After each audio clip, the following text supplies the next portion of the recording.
నీకు ఒక కథ చెప్పే సమయం వచ్చింది. నీలాగే ఉండే చిట్టి సింహాల కథ. సింహాలు కదా అంటున్నావు? అంటే మమ్మల్ని వదిలేసావా? మా గురించి గొప్పగా చెప్పడానికి ఏం లేదా? మా కథలో చెప్పు బాబు. పుట్టుకతో అన్నదమ్ములు కాకపోయినా ముఫాసా, స్కార్ అనే పేరుతో పిలువబడే యువరాజు టాకాల కథ ఇది. హే, నీ పేరేంటి? ముఫాసా. నేనొచ్చేంత వరకు ఆగమన్నానా? వాణ్ణి ఇక్కడెలా వదిలేమంటావమ్మా? నియమాలు ఎవరికైనా ఒకటేటాక. మహారాజు ఒక అనామకుణ్ణి ఆదరించరు. నేను అనామకుణ్ణి కాను, దారి తప్పాను అంతే.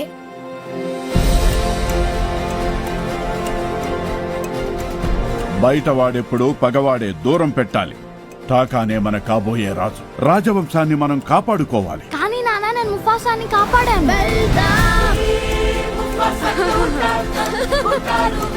ఇంకొక రహస్యం చెప్పిన ముఫాసా, నేను కోరుకున్న సోదరుణ్ణే.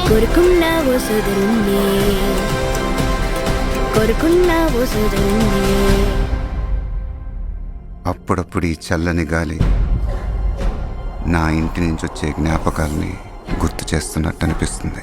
అంతలోనే మాయమవుతుంది. నువ్వు టాకా కలుసున్న చోటే ఇల్లవుతుంది. ఇద్దరూ వెళ్ళండి.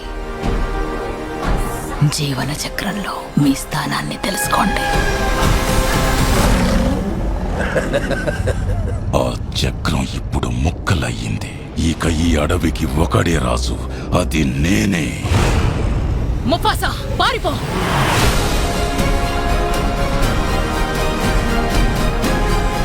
మనం ఒక్కటిగా పోరాడాలి.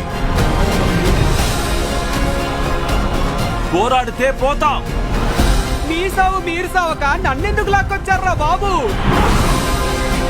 నేనుండగా నీకేం కాదు టాకా, భయపడకు.